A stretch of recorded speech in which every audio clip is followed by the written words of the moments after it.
누가복음 22장 35절에서 38절 부족한 것이 있더냐 라는 제목으로 공부하겠습니다.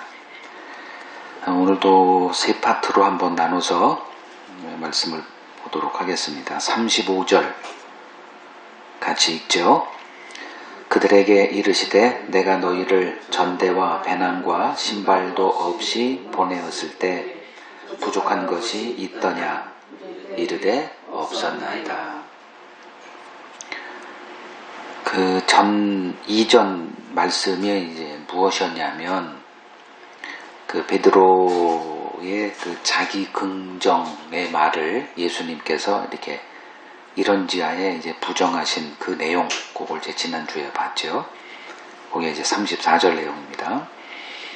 그리고 나서 이제 바로 제자들을 향해서 이 말씀을 하신 거예요. 내가 너희를 전대라는 말은 뭐 좀 노인들이나 알지 요새 사람들은 잘 모르죠.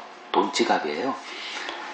지갑과 배낭과 신발 없이 내보냈을 때 그때 너희들이 부족한 것이 있었더냐. 이 질문을 이제 던지십니다. 왜 갑자기 이런 질문을 하셨을까? 이게 지금 말이 안 맞아 보이는데 이게 좀 깊숙이 들어가 보면 다 이게 연결이 돼 있어요. 지금 제자들은 뭘 바라보고 있죠? 자기 가능성을 바라보고 있어요. 내가 각오만 하고 결단만 하면 나는 이런 삶을 할 수 있습니다. 뭐 주를 따르는 문제죠, 지금은. 그러니까 그들의 방향성, 그들의 시선을 주님이 옮기셔야만 합니다. 너희들로는 안 돼. 그러면 뭐로 가능하죠? 라는 질문이 등장하니까 어떤 것으로 주님이 이끌었을까가 이 질문이에요. 그러니까 우리들의 시선은 이 땅에 그것도 나에게 집중되어 있죠. 내가 할 수 있어. 자꾸 자기 긍정을 합니다. 자기 암시를 하고 가능성을 제시하고 실수, 난 넘어지지 않을 거야. 내가 누군데 뭐 이런 우리들에게 주님이 찾아와서 그런 거 하지 마. 그리고 요 말씀을 하시는 거예요. 내가 너희를 전대와 배낭과 신발도 없이 보내었을 때 그때를 기억해라. 즉 내가 너희들을 왜 이런 모습으로 세상으로 내보내었는지를 배우라는 거죠. 요게 어느 때냐면 누가복음 9장에 한번 가보세요. 누가복음 9장 1절에서 3절 예수께서 12제자를 불러 모으사 모든 귀신들 제어하며 병을 고치는 능력 권위를 주시고 하나님 나라를 전파하며 앓는 자를 고치게 하려고 내보내실 때 지침이 3절이에요. 여행을 위하여 아무것도 가지고 가지 마라. 지팡이, 배낭, 양식, 돈, 두벌, 옷도 가지지 말며. 그리고 이제 다른 지침 몇 개가 좀 주어지는데 요 얘기를 하는 거예요. 지금 3절에. 그리고 그때 너희들이 부족한 것이 있었니? 요 질문을 하십니다. 제자들의 답은 전혀 부족한 게 없었는데요 라는 답이었습니다. 그러니까 이것을 그들이 경험한 거예요. 자, 이 부족함이 없는 세계가 어떤 세계라는 거예요?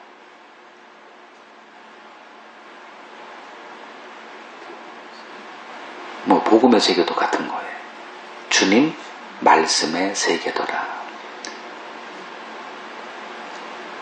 그러니까 우리가 지금 성경을 배우고 신앙생활 하는 모든 것들의 귀착점이 어떤 것인가를 놓치고 있으면 하나하나 별개의 사건입니다. 서로 연관이 없어요. 지금 이 사건도 주님이 이렇게 실을 꿰주지 않으면 그냥 낱개의 구슬입니다. 그 낱개의 구슬을 가지고 신앙생활하면 파국당해요. 그래서 그걸 꿰서 줄을 꿰봤더니 이거 발걸이네, 목걸이네, 뭐 이런 그림이 형성이 되는 거죠. 이게 주님이 지금 그 사건이 뭐와 연결이 되는가 연결을 시키죠.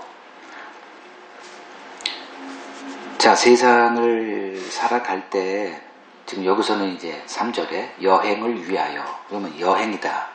집 떠나면 뭐다? 동그라미 고생이다. 그러면 집 떠나면 왜 고생이라고 하는 거예요? 부족하니까. 다 집은 뭐예요? 내가 필요로 하는 것들을 다 갖춘 곳이잖아요. 거기를 떠나서 이제 여행을 한번 해보고 싶어요. 모험을 즐기고 스릴도 즐기고 인생을 좀 이런저런 경험도 하고 싶고 뭐 특이한 사람, 언어, 문화, 맛 뭐 이런 걸 경험해보고 싶죠. 그럼 여행을 위해서라면 뭘 준비해야 되죠? 다른 거 없어도 돼. 전대는 반드시 필요합니다. 돈, 이 동그라미, 이 돈이 없이 여행하면 안 되죠. 이건 불가능한 일입니다. 근데 젊은이들은 무전 여행하죠. 제가 저쪽 그 남아프리카 어느 나라, 지금 갑자기 생각이 안 나는데 그 나라에 갔을 때 이제 우리 팀들이 조그마한 허름진 그 음식점에 들어가 있는데 한 여자가 이만한 짐을 지고 이렇게 들어오는 거예요. 거긴 웬만해서 한국 사람 만날 리가 없는데 만났어. 젊은 여자야. 보니까 중국 사람 같지도 않고 일본 사람 같지도 않고 되게 우리나라 사람 같아. 그래서 제가 말을 뚝 걸었더니 한국 사람이에요. 그래서 이제 말이 텄고 어떻게 여기까지 왔어요? 아니 어떻게 그것도 그 나라의 도시가 아니라 외진고에서 우리가 이제 그 목회자 훈련을 하고 있었는데 거기서 이제 찾아가지고 아주 허름한 음식점 거기를 와서 신기하지 않아요? 이거 보통 여자가 아니네. 그 우리가 다 염려의 눈초리로 이렇게 보고 그리고 약간 좀 뭐 좀 조언도 한답시고 했는데 뭐 다르죠 세계관이. 여행을 위해서는 큰 배낭이 필요하고요. 거기에 돈지갑은 필수입니다. 두벌 옷 필요하죠. 그냥 입고 여행하는 사람 없습니다. 저도 뭐 1박 2일만 가도 한 서너 벌의 옷은 반드시 갖고 들어요. 근데 주님은 그렇게 하지 말래요. 그 이유가 여기서 드러나요.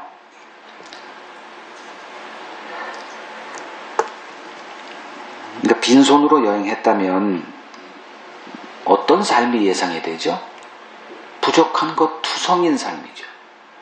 근데 주님이 물어요. 그때 부족한 것이 있더냐? 이게 제목이에요. 오늘 강의에 부족한 것이 있더냐? 즉 내 말에 따라서 살았더니 이게 전제죠. 제자들이 그랬잖아요. 당연히 이제 내보내면 그들은 이걸 준비했겠죠. 밤새 준비했을 거예요. 근데 주님이 그걸 금지시키네요. 그러니까 주님의 말씀에 의지해서 그렇게 했더니 당연히 부족한 것이 투성이어야 되는데 부족한 것이 없다가 되는 거예요. 이게 이제 제자들의 그 답변으로 입증이 됐죠.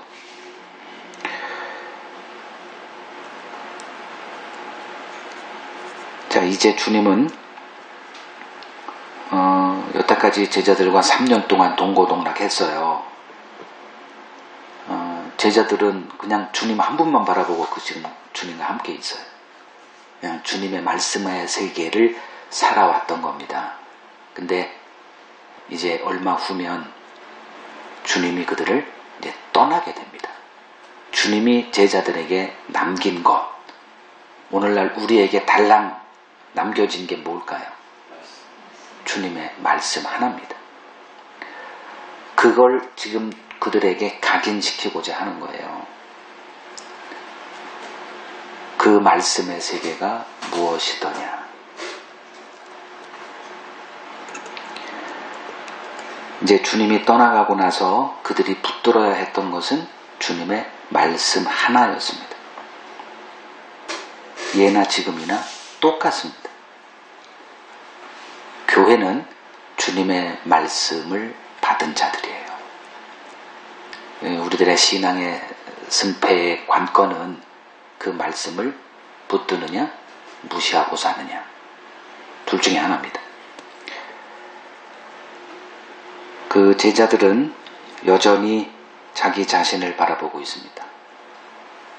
그러니까 주님이 지금 그들에게 뭘 가르치고 싶었냐 하면, 너희들의 가능성으로 나를 따르면 안 돼. 가능성은 말씀밖에 없다. 즉 너희들의 가능성, 거기에서 말씀의 가능성으로 관점을 바꾸는 작업을 지금 하고 계시는 거예요.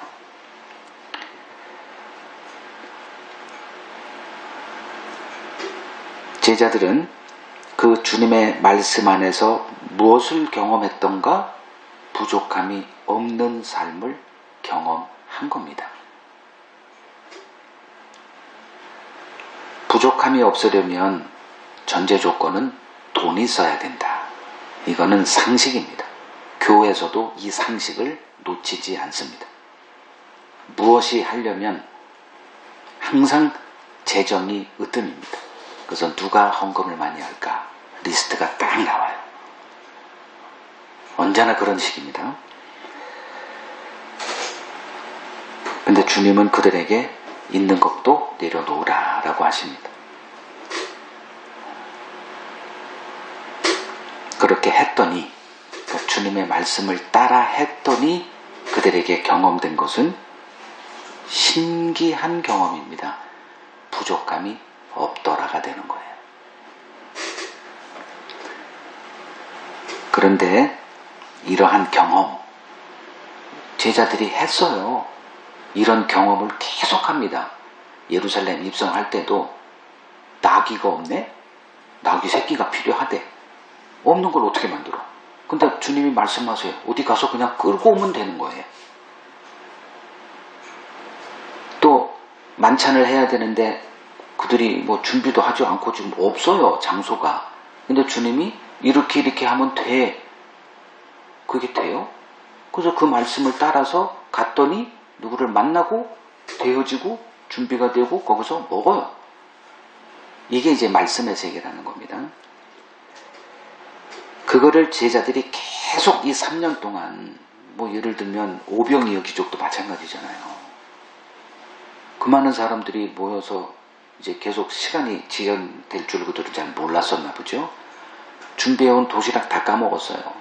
배가 고파요. 그러니까 이제 먹어야 되니까 오늘 여기서 그만하고 그들을 저 마을로 다 보내서 사 먹게 하죠. 근데 주님은 이때요. 주님에겐 보여요. 그래서 50명씩 이렇게 앉히고 그냥 있는 어린이가 이렇게 가지고 왔다가 이렇게 좀 남겨놓은 그걸 가지고 5,000명을 남기고 12강 줄이가 또 남는 이런 일들을 제자들은 계속 봤던 거죠. 자, 경험이 있는 자들이에요. 예수님의 삶은 그런 삶이었어요. 무가 유가 되는. 이걸 3년 동안 제자들이 경험했는데, 자, 경험이라는 게 무엇인가가 드러나요. 경험으로는 결과가 뭐다? 이 경험치가 갖고 있는, 우리는 끊임없이 내가 이걸 경험을 했다면, 뭐 하나님의 얼굴이라도 한번 만났다면, 천국과 지옥을 내가 봤다면, 이런 전제 조건을 계속 들이댑니다. 지금 제자들은 그 경험을 3년 동안 매일 경험했어요. 근데 남는 게 뭐예요? 여전히 자기 가능성입니다. 그래서 주님이 지금 그 얘기를 매듭 짓고자 하시는 겁니다. 경험이 중요한 게 아니다. 자, 민수기 14장을 가면 13, 14장이죠. 13장에서 이제 그 가나안 땅 들어왔어요. 요단강 건넜어요. 그리고 들어가면 요단강 한 거고요. 홍해를 건넜어요. 출애굽한 거죠.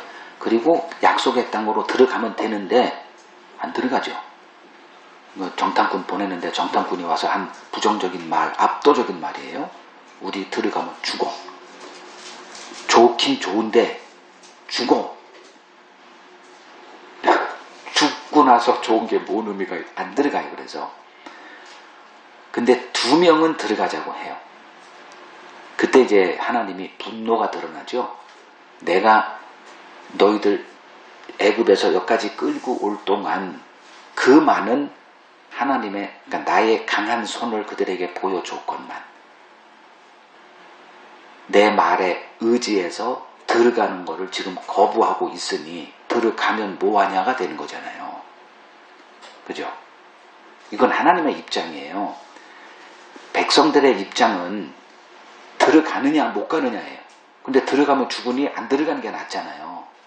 근데 하나님의 입장에서는 뭐에 관심이냐면 나를 배웠느냐가 관심이에요. 배운 사람은 딱 둘이래요. 그들에게 하나님의 나라가 주어지더라는 겁니다. 우리는 천국 가는 게 관심사지만 하나님의 관심사는 나를 배웠느냐, 나를 알고 있느냐, 그겁니다. 천국은 수도 없이 이제 반복되겠지만 소유의 나라가 아니에요. 우리는 천국을 내 소유로 삼고 싶어요. 어디까지 가냐면 하나님을 자기 소유. 그래서 제일 좋아하는 성경 구절이 아마 시편 어딘가에 있어. 여호와 하나님은 내 편이시라. 이런 거. 다 하나님도 자기 소유 만들고 모든 게 다 자기 소유로 시켜요. 자, 경험이 중요한 게 아니라 말씀 안에서 하나님의 일을 알아가는 게 중요하다. 이걸 그들이 배워야만 했습니다.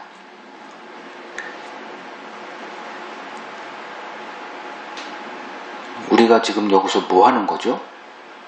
그 먼 데서 왜 여기까지 이렇게 오는 거예요? 그거 때문에 그러는 거예요. 하나님의 나라는 믿음의 눈으로만 보이는 나라예요. 믿음은 그러니까 우리가 어떤 육체를 강하게 하려면 좋은 음식을 먹어야 하듯이 믿음을 견고하게 하려면 뭐가 필요하죠? 그리스도의 말씀이죠. 믿음은 들음에서 나며 들음은 그리스도의 말씀이다. 지금 우리가 뭐 하는 거예요? 주님의 말씀을 듣는 거잖아요. 들었더니 이 세상 나의 가능성이 내려지고 뭐가 발동이 됩니까? 믿음이 스물스물 또 등장을 하죠. 이렇게 되는 거예요. 자, 에덴 동산 안의 세계는 하나님 말씀 안의 세계다. 이렇게 정의를 내릴 수가 있습니다. 그냥 말씀대로 되어지는 세계예요. 그러나 인간은 이제 그거를 이제 그 에덴 동산의 세계를 그래서 은혜의 세계다 이렇게 얘기를 하는 거예요. 그러니까 우리들이 알고 있는 은혜 개념은 좀 내려놓으십시오. 하나님 관점에서 은혜가 뭔지를 지금 우리는 알아가야 됩니다. 왜냐하면 하나님의 나라는 은혜의 나라이기 때문에 이 은혜 개념을 제대로 이해 못하면 또다시 인간이 중심이 되는 나라로 탈바꿈이 되쳐져요. 이걸 우리가 경계해야 되는 겁니다. 자, 그 에덴 동산의 세계는 하나님의 말씀이 적용되는 나라예요. 그러니까 은혜의 나라다 이제 그 소리인데 인간은 은혜를 입만 열면 은혜의 개념이 잘못됐길래 은혜를 되게 좋아합니다. 은혜 교회 하면 일단 마음이 푸근해져요. 우리도 음복교회, 은혜의 그 소리가 아니라 은혜의 복음이라는 개념의 음복이죠. 은혜의 복음, 하나님의 은혜의 복음. 그게 이제 우리 교회 이름이에요. 그러니까 우리 집 앞에 그 높은 빌딩 하나에 이제 만복교회가 있는데 그 복하고 다른 거예요. 근데 인간은 그 은혜를 그 은혜가 무엇인지가 드러나면 은혜를 거부해요. 모르니까 은혜 하는 거예요. 이 성경의 세계를 파고 들어가면 들어갈수록 점점점 실체에 대해서 이 거부하는 게 드러나요. 이게 자연적인 반응이에요. 그러니까 모를 때는 그냥 뭐 모르면 무식하면 용감하다 그러나 뭐 이렇게 하는데 알면 알수록 이게 이제 그 멘붕이 온다 그러죠. 그 인간은 그 이러한 하나님의 은혜보다 뭘 인간이 원하냐 하면은 자기가 주도하는 삶을 원해요. 이게 인간이 꿈꾸는 천국입니다. 그걸 만들어 놓고요. 그런 나라를 지금 막 꿈꾸고 있습니다. 인간은 은혜를 거부하는 자들입니다. 인간이 원하는 세상은 내가 주도하는 자기 주도적인 세상이에요. 내가 인생의 왕인 삶, 최소한 나의 인생에서만큼은 왕인 삶, 이걸 꿈꾸고 살죠. 모든 것이 내 뜻대로 되어야 이제 직성이 풀리는 자들입니다. 이게 선악과를 먹고 나서 인간에게 벌어진 그 본질의 변화죠.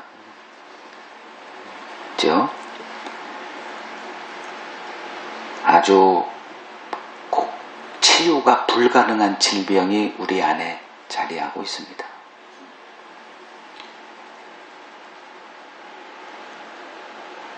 선악과를 먹고 나서 하나님의 형상을 잃어버린 우리들의 자화상이다. 자, 이제 자기가 주도하는 삶을 이제 인간은 선택을 했습니다. 그때 하나님이 그들에게 너희가 원하는 삶, 그래 허용해 줄게 이렇게 내버려 둔 거잖아요. 중간에 사탄과 막 말 섞고 그들 안에서 무슨 일이 벌어지고 결국은 그걸 따먹을 걸 다 아시면서도 가만히 이제 지켜보세요. 그리고 때가 서늘해졌을 때 그들에게 찾아오셔서 니들이 선택한 삶의 실체가 뭔지를 조금씩 이렇게 알려줘요.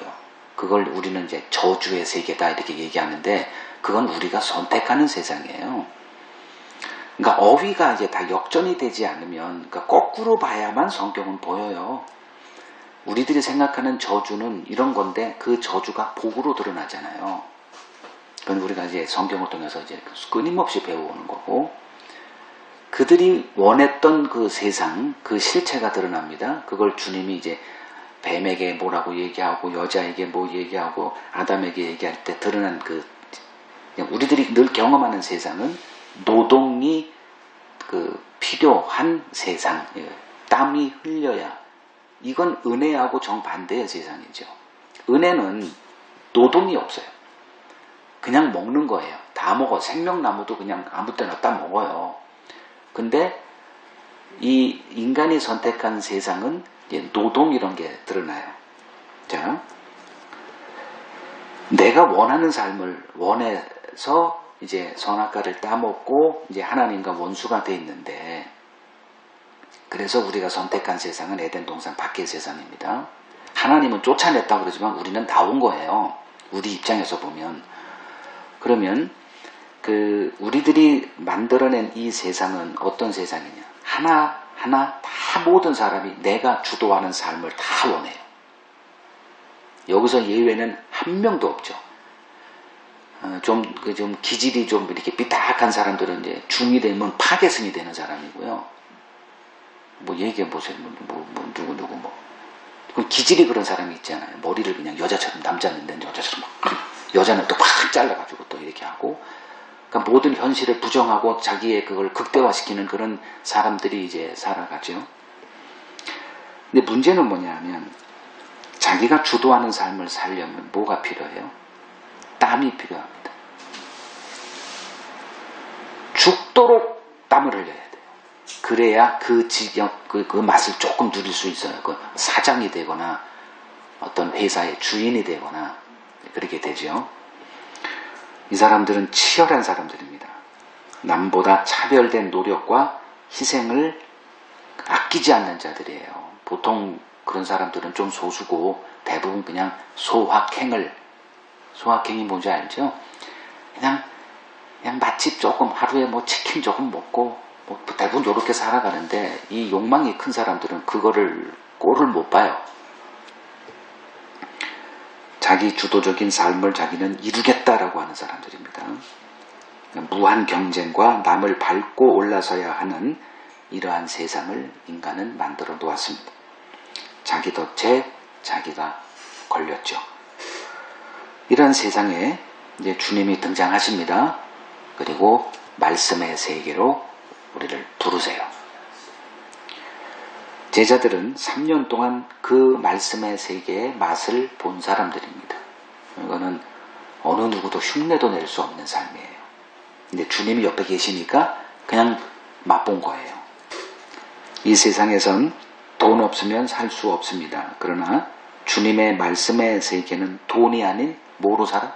믿음으로 살아요. 믿음이 말씀과 연결을 시켜줘요. 그래서 그 믿음을 강화시키기 위해서 우리가 말씀 세계로 들어가는 겁니다. 주님의 말씀 안에서 우리의 필요가 채워지는 세계를 우리가 경험을 하게 됩니다. 요한복음 4장에 보면 사마리아 여인이 등장하죠. 사마리아 여인이 주님을 만나게 된 계기는 뭐 때문에 만나게 된 거예요? 물을 기르러 온 거죠. 물동이를 들고 이렇게 온 거예요. 그러니까 현실의 필요 때문에 왔다가 주님과 말이 섞이고 하다가 끝은 어떻게 나타나요? 물동이를 버려두는 거죠. 필요가 채워진 거예요. 그 필요는 없었어요. 주님과 만나보니 그 필요가 있었어요. 주님이 그것을 끄집어내는 거죠. 인간은 이 땅에 있는 물 먹고 사는 존재가 아니다가 예수 만나고 나서 이제 드러나는 겁니다.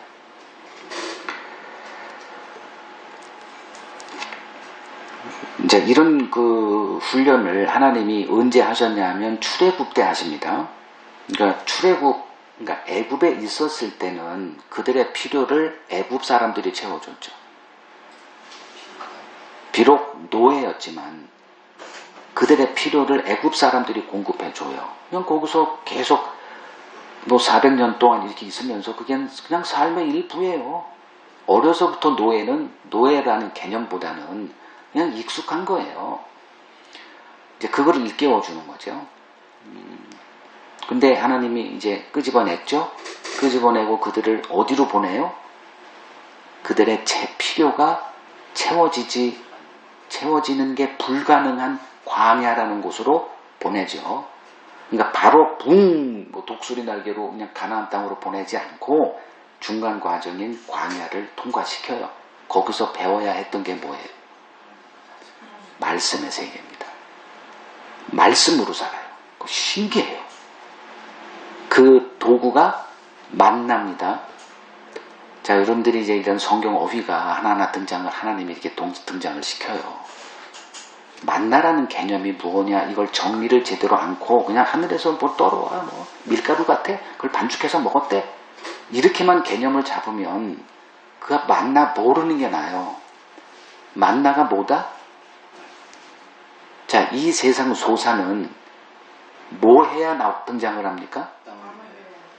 땀 흘려야지. 심어야 되죠. 근데 희한하게 주님이 이끄신 그 세계, 즉 말씀의 세계에선 심는 게 없는데 등장을 해요. 만나가 그거예요. 은혜입니다. 심어야, 그리고 1년 농사하고 기다리고 정말 농부로 태어나지 않아서 들어서만 저거 난 못하겠다 이 정도 정말 힘든답니다. 요새 젊은이들 그거 조금 하라 그러면 몇몇 소수의 그런 사람 빼놓고는 다 손사래하고 그냥 여기 와가지고나 알바나 하는 게 낫다 이 정도잖아요. 그런 게 필수인데 없어요. 아침에 눈 떠보면 있어. 하늘에서 내려왔다고 그러지만 그들의 눈에는 땅에서 솟은 거예요. 땅에서 솟는 모든 것들은 다 뿌리고 하고 이런 게 필수인데 이 과정이 없어요. 그거를 40년 경험하게 하십니다. 그거를 이제 신명기 2장 7절에 가나안 입성 거부했던 그들 후손들 출애굽 2세대에게 모세가 지적을 해줍니다. 내 하나님 여호와께서 내가 하는 모든 일에 내게 복 주시고 내가 이 큰 광야에 두루 다님을 알고 내 하나님 여호와께서 이 40년 동안을 너와 함께 하셨으므로 뭐라고 얘기를 해요? 내게 부족함이 없었느니라. 이렇게 얘기하세요. 지금 주님이 그들을 이 만나의 세계, 이 광야의 세계에서 만나로 먹여주는 그 세계를 경험시킨 거죠. 누가복음 9장에서 전대와 배낭과 두 벌 옷 없이 가라 광야로 끌어낸 거예요. 거기서 만나를 또 경험하게 하십니다.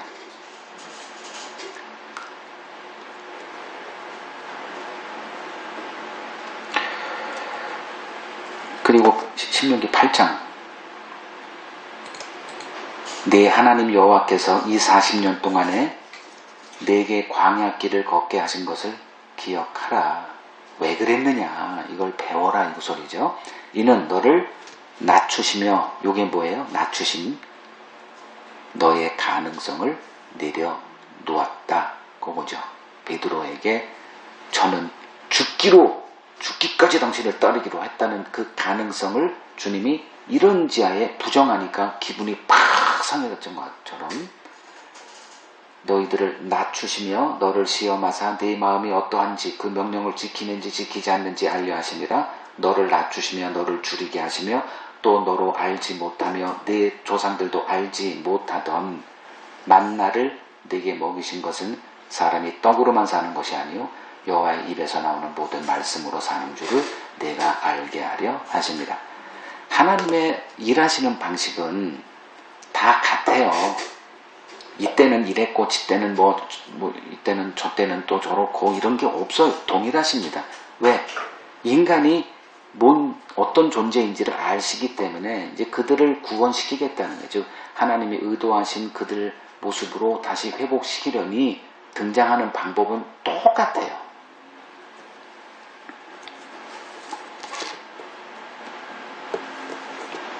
제사장 나라로 부름받은 이스라엘, 요거 좀 출애굽기 19장 가보세요. 주님의 언약이 뭔가. 출애굽기 19장 보면 5절에 19장 5절 너희가 내 말을 잘 듣고 내 언약을 지키면 이 세상 열방은 다 내 건데 너희를 내 소유 삼겠다가 되잖아요. 이게 오늘날 이제 교회가 되는 건데 여기서 이제 6절에 제사장 나라가 되게 해주겠다. 제사장 나라는 피를 증거하는 거죠. 하나님의 은혜를 증거하는 자들이 제사장. 오늘날 교회가 그거죠. 주님의 은혜를 증거하는. 그래서 사도 바울은 하나님의 은혜의 복음을 증거하려 하면은 내 목숨도 중요하게 여기지 않겠다 이렇게 되는 거예요. 그런 자들을 하나님이 자기 소유 삼으세요. 그러면 하나님의 소유가 된 자들 무슨 뜻이냐면 하나님이 지켜주겠다. 너희 필요를 채워주겠다. 요걸 이제 민수기에서 나오는 그 소금 언약입니다. 누구와 소금 언약을 맺느냐? 제사장. 다른 사람 아니에요. 제사장. 증인 같은 얘기예요. 그래서 그 언약은 오늘 복음에 증인된 교회와 연결되어 있다 이거예요. 그래서 주님이 뭘 마실까 뭘 먹을까 이게 이제 제사장 그 소금 언약에 관한 내용이에요. 염려하지 마. 하나님이 너희의 필요를 알고 계셔. 그리고 하나님의 나라와 의를 구하면 이 모든 것은 그냥 더한다가 만나를 얘기하는 거잖아요. 심지 않는데 거두게 되는 그 세계를 너희들은 살게 될 거야. 그래서 결국은 우리들의 삶은 뭐에 달려있다? 복음에 달려있다. 그래서 여러분들이 복음을 알라고 하는 겁니다. 복음으로 채워요. 그래서 복음의 증인으로 세우면 안전합니다. 이 세상 어느 곳보다 안전한 게 복음 안의 세계예요. 복음을 내가 맡은 자가 됐다? 이거는 이 세상 그 어떤 자의 보호보다 막강한 하나님이 우리를 보호하시는 그 언약의 세계에 들어가는 거예요.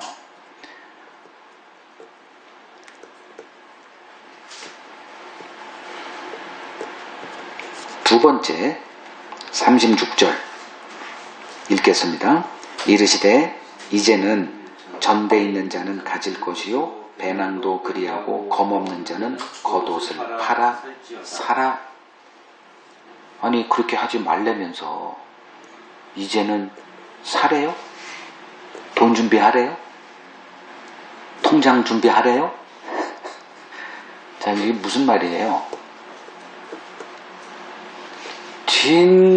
지금까지 다 그런 세계고 어떤 세계고 이제 앞으로 그렇게 해라고 하는 것처럼 했다가 갑자기 이젠 사래? 검도 사래요? 중무장 하래요? 무슨 말이에요?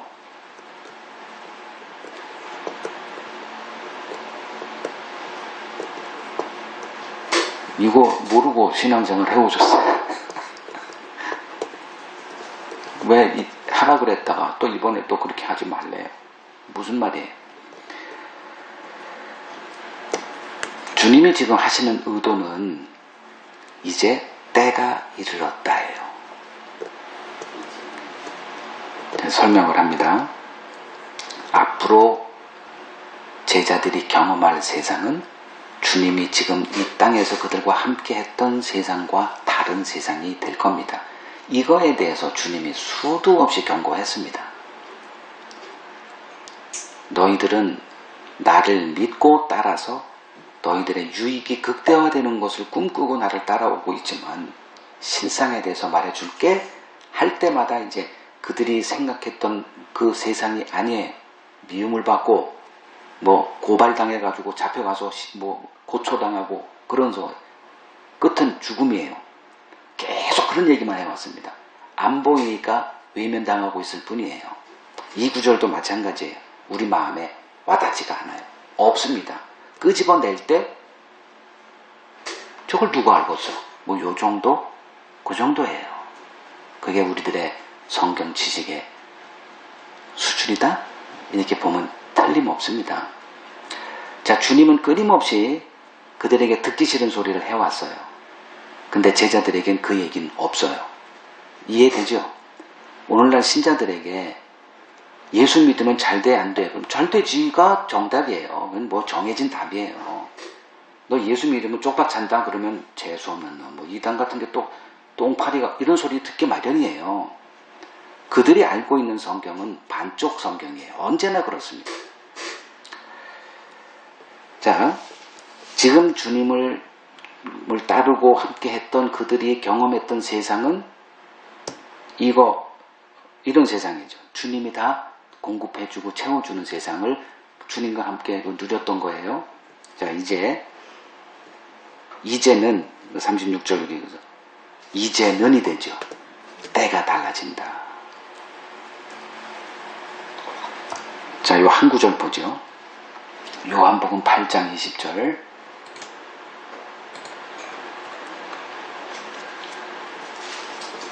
요한복음 8장 20절. 이 말씀은 성전에서 가르치실 때 헌금함 앞에서 하셨으나 잡는 사람이 없으니 이는 이유가 뭐예요?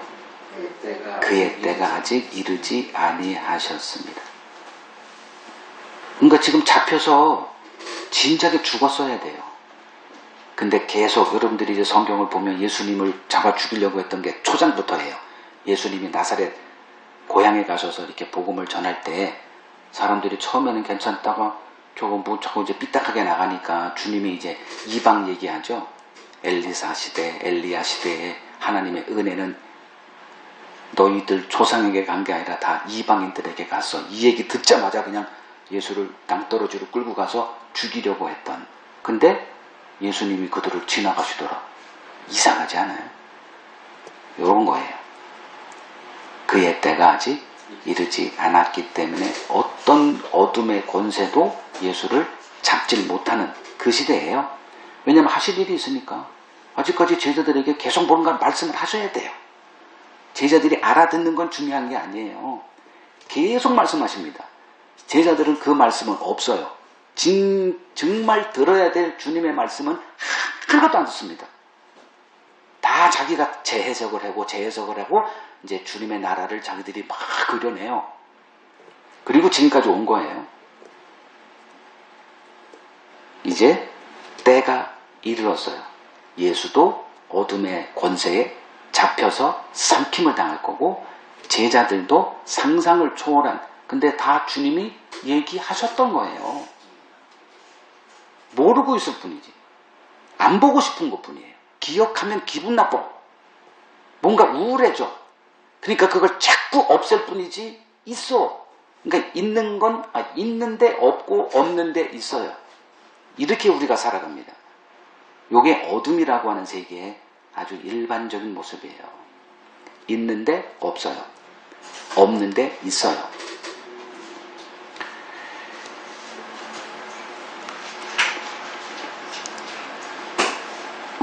주님은 이제 그들이 직면하게 될 그 암울한 것을 감추지 않으셨어요. 미리 다 말씀하십니다.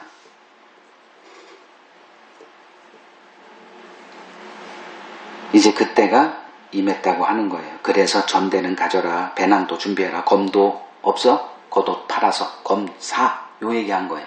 아파트 사라는 얘기예요, 이 얘기가?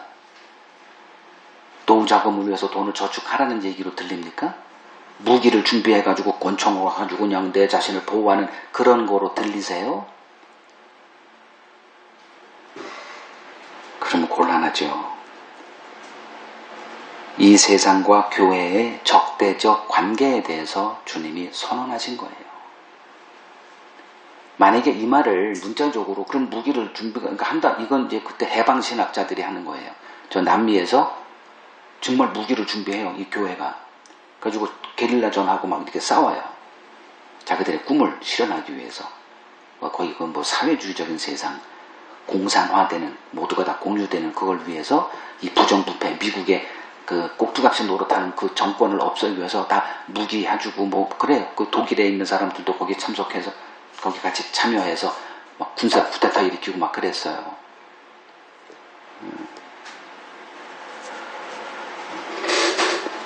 자, 37절 38절 읽습니다.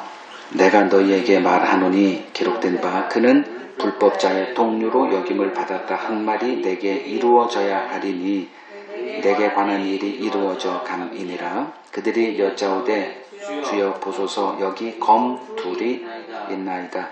대답하시되 족하다 하시니라.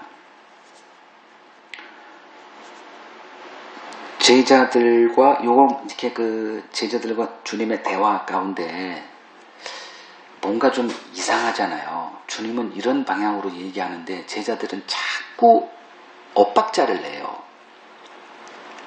근데 하나도 못 알아듣고 있는 거예요, 제자들이.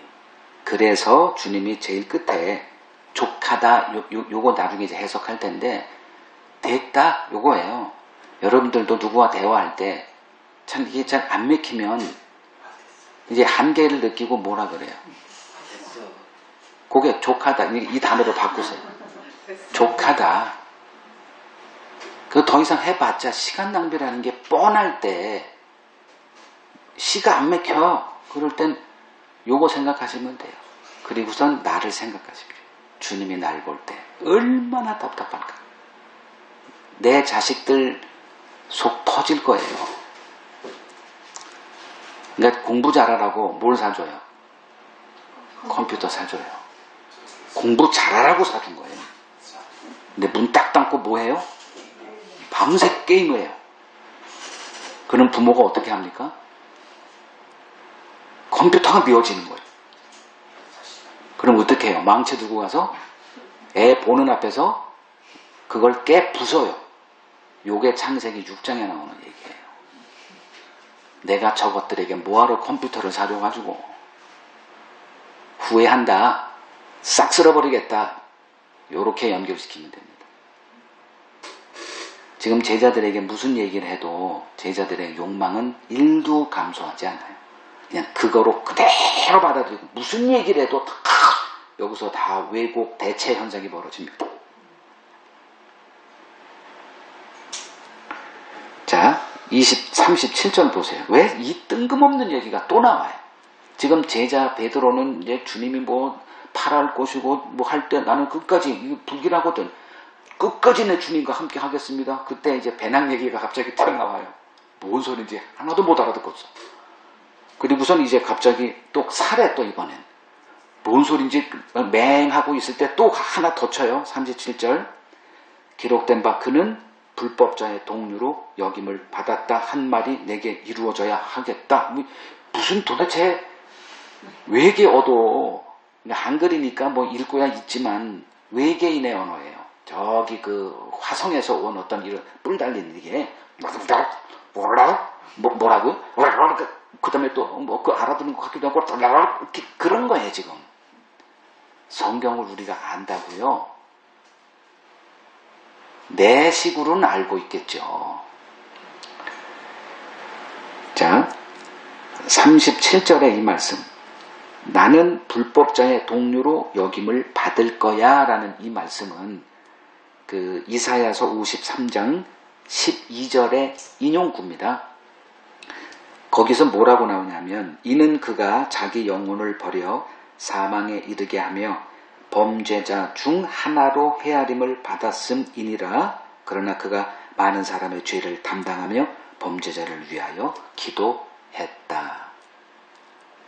자, 그 불법자의 동류로 여김을 받았다가 세상이 알고 있는 십자가입니다.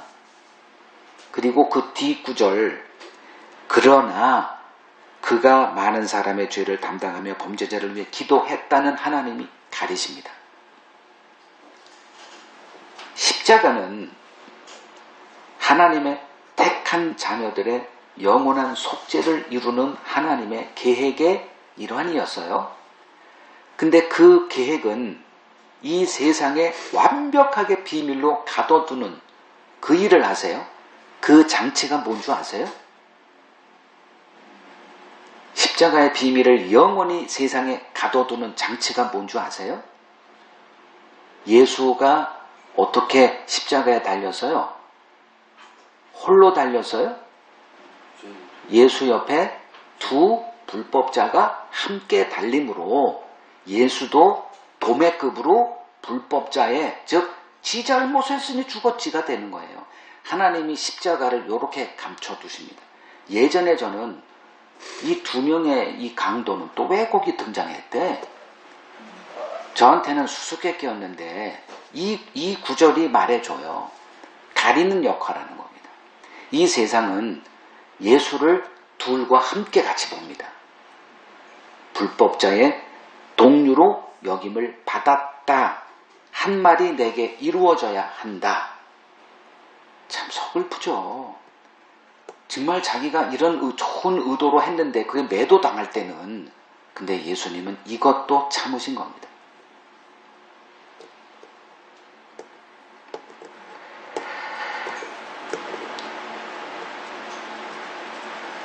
예수는 세상 죄를 지고 가는 어린 양으로 십자가에 달려 죽었습니다.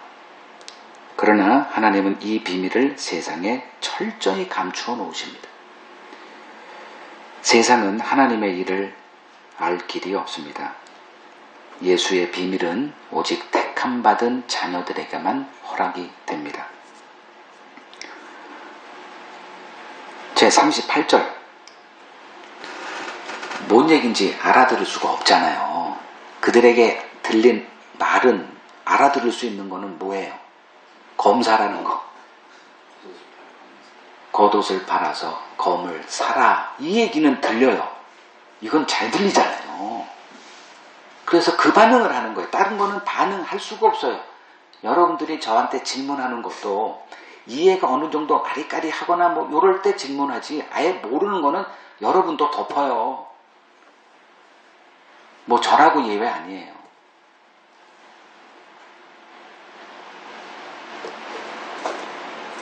이제 38절 이제 주님에게 아는 것만큼을 또 들이대요. 여기 검 둘이 있나이다. 이건 숨겼던 거예요. 보니까 숨기고 있었는데 주님이 또 하라 그러니까 이건 웬일이야 해가지고 둘을 탁 버리면서 여기 있죠? 이게 무슨 뜻일까요? 36절의 이 말씀을 제자들은 뭐로 이해했어요? 거사의 신호탄. 이제 구테타 시기가 왔어. 이거로 받아들인 거예요. 전쟁을 벌이려면 돈이 필요합니다. 전대 필요해요. 자금. 지금까지 이렇게 해서 좀 절약했던 이유가 이거였나 보다. 무기 사라는 거였어. 이 검을 딱 2개를 들이댔다는 거는 무슨 얘기예요? 이제 주님과 함께 그 구테타에 목숨 걸고 참여하겠습니다. 이런 사람 정말 많습니다. 제 젊을 때 모습이 꼭 검 2개 들고 내가 이 모습과 탁 이게 오버랩 되더라고요. 제자들은 자기들의 욕망의 성취로 예수를 바라보고 있어요. 거기에 고난 뒤따른 거 다 알고 있습니다. 감당하겠습니다예요. 어떤 고난도 주님과 함께 감당할 것이고, 그리고 그 뒤에 벌어질 그건 알아서 주님 이렇게 되는 거예요. 그래서 주님이 더 이상 얘기를 끌어갈 수가 없죠. 그래서 등장한 게 족하다 이거예요. enough. 충분하다. 지금 제자들에게 무슨 말을 더 한들 감당 못해요. 그래서 여기서 대화를 끝내자.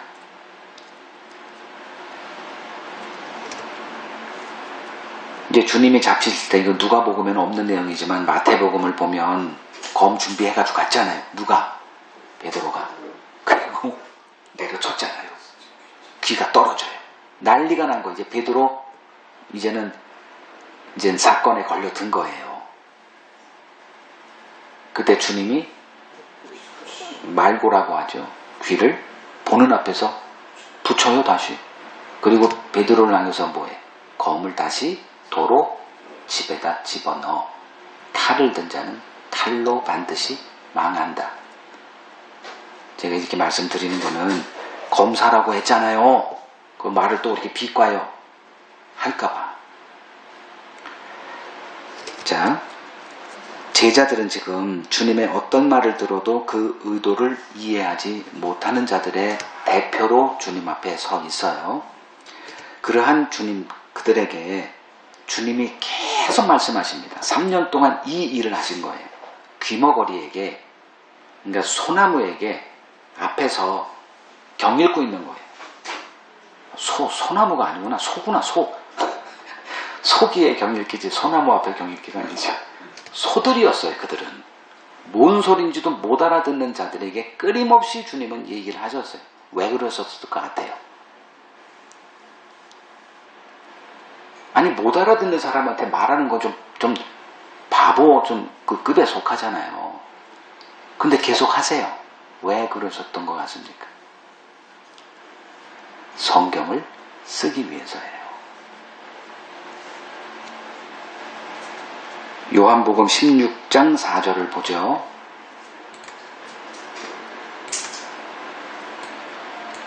요한복음 16장 4절. 오직 너희에게 이 말을 한 것은 너희로 그때를 당하면 내가 너희에게 말한 이것을 뭐하게?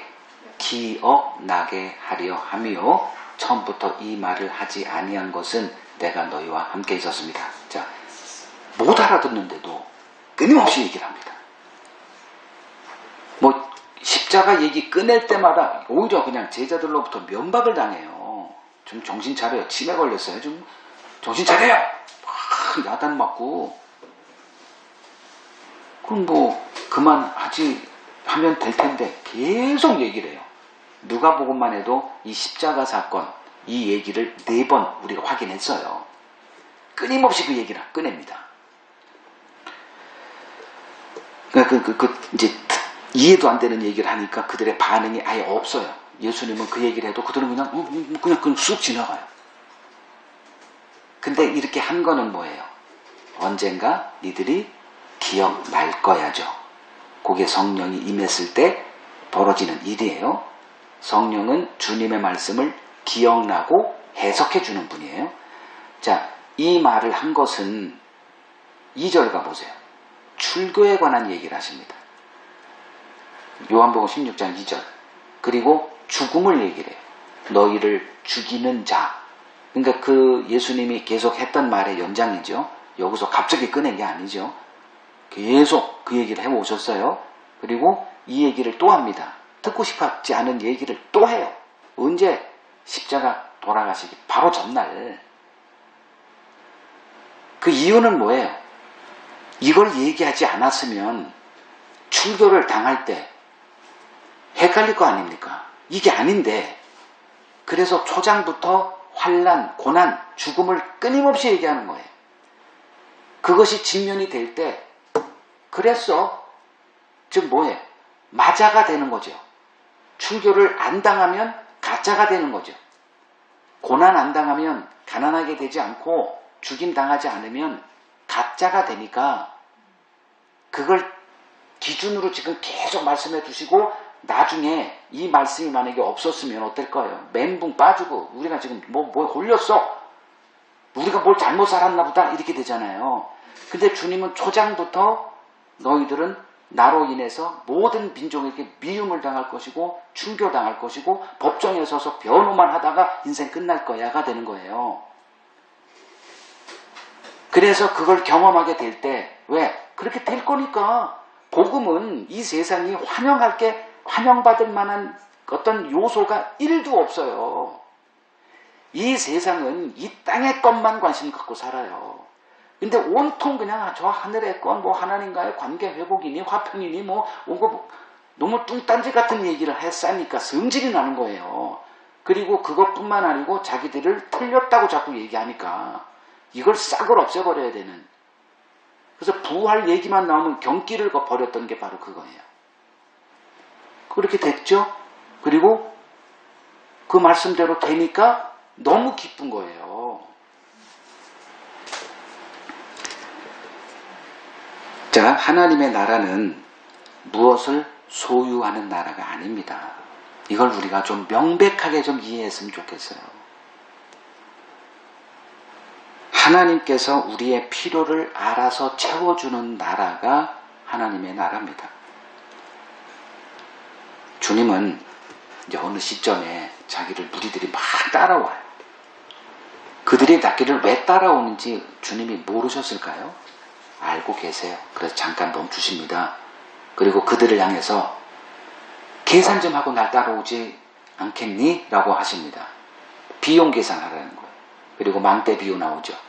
전쟁을 일으키고자 하는 한 왕의 비유 나오죠. 사전 계산 좀 하고 해라. 그 소리예요. 그 비용이 뭐예요? 누가복음 14장 33절에 너의 모든 소유를 버리지 아니하면 결코 나 못 따라와요. 아니 자기 소유를 극대화시키고자 지금 잠깐 희생하는 그들에게 주님의 나라는 소유가 아니다? 뭐야 그러면? 이거는 우리들의 개념 자체가 무너지는 소리잖아요.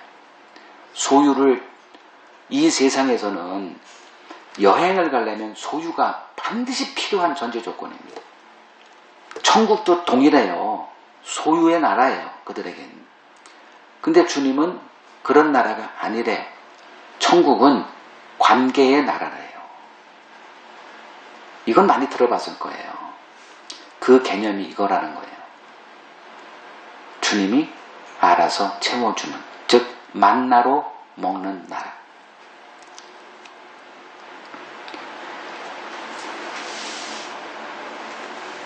내 소유, 그게 뭐가 됐든 그거를 붙들려고 할 때 보통 그게 이제 가족이더라고. 내가 보니까 뭐 집, 어떤 것든 모아뒀던 소유, 뭐 통장에서 돈이 됐든 뭐가 됐든 내가 쥐고 있는 거, 내 거라고 주장하는 거, 그게 무엇이 됐든 단 하나라도 그걸 놓치지 않고자 할 때 주를 따르는 것은 불가능함이 됩니다. 한 80% 이렇게 하지 않고 모든 것을 내려놓지 않으면 나 못 따라와.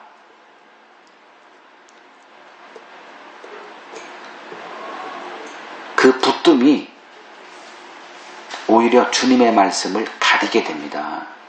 명심하십시오. 여러분들이 왜 똑똑한 사람들이거든. 근데 갑자기 하나님의 말씀에 우둔함이 등장하느냐? 뭔지 모르지만 뭐를 포기하지 않기 때문에 그래.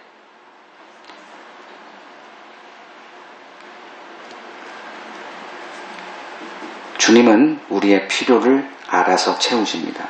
우리의 문제가 뭐냐? 우리는 뭘 필요로 하는지를 우리는 스스로 이렇게 규정을 하는데, 주님이 오셔서 이렇게 얘기하죠. 너희는 너희가 뭘 필요로 하는지를 몰라. 그래서 주님이 일방적으로 우리에게 주세요. 우리가 원하는 거 안 주세요. 이게 우리가 경험한 예수예요. 근데 그런 예수는 이 세상에서 환영받지 못하죠. 다 우리의 필요를 아시고 버선발 신고 튀어나와서 채우시는 하나님. 그 조건은 기도, 열심, 정성, 뭐 이런 것들이에요. 우리는 천국의 계산법을 배워야 합니다. 그래서 어린아이가 되라고 하는 거예요. 이 세상 상식은 소유의 많음이 부족함 없는 삶을 보장해 주는 것. 그러나 말씀의 세계에서는 복음에 충실할 때 모든 것이 채워지는 이 소금 언약이 작동이 됩니다. 복음 지식은 책상이 아닌 삶에서 연단되어져요. 그냥 책상에서 얻어진 지식은 바람과 함께 싹 사라져 버립니다. 그래서 주님은 우리를 전대와 신발과 배낭이 없는 삶으로 이끌어 가세요. 그곳에서 우리의 필요가 채워지는 그 말씀의 세계를 맛보게 하십니다. 이것이 믿음의 삶입니다.